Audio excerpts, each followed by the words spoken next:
par l'armée turque en 1914 et 1915 a été approuvé hier par l'Assemblée nationale. Peu de temps après, le Premier ministre turc Recep Tayyip Erdogan a annoncé plusieurs sanctions contre la France.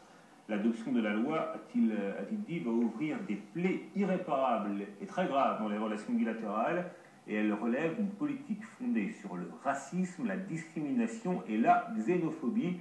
Nous allons réviser nos relations avec la France, c'est ce qu'a encore affirmé le chef du gouvernement turc. Plus de détails tout de suite en images. Les députés français n'ont que faire des menaces turques. L'Assemblée nationale a approuvé ce jeudi la proposition de loi sur la négation des génocides, dont celui des Arméniens en 1915. Un texte déposé par la députée UMP Valérie Boyer, voté à main levée par une très large majorité des députés. Une première version de la proposition de loi visait la négation du seul génocide arménien.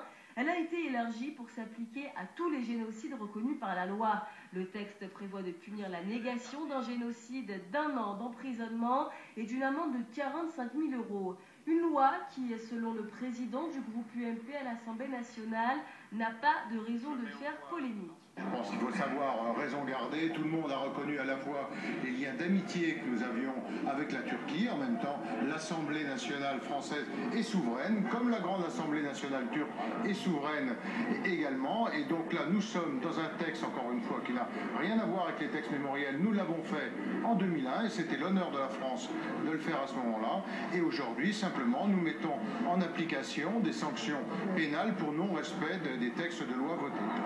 La tension avait pourtant monté d'un cran cette semaine entre la France et la Turquie. Le Premier ministre turc avait averti Nicolas Sarkozy qu'il y aurait de graves conséquences si ce projet de loi passait.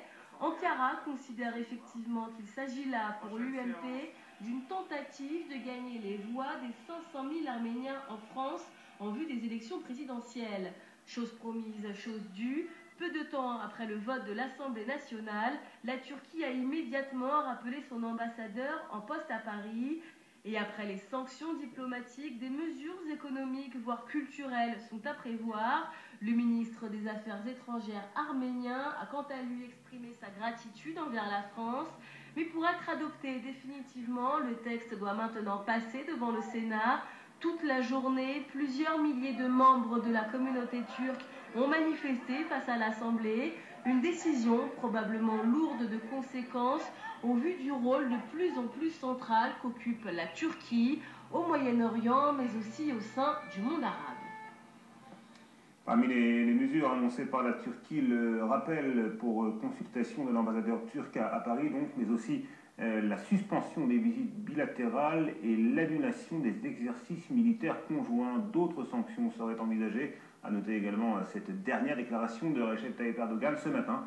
Selon le Premier ministre turc, la France aurait commis un génocide pendant la guerre d'Algérie. La situation en Syrie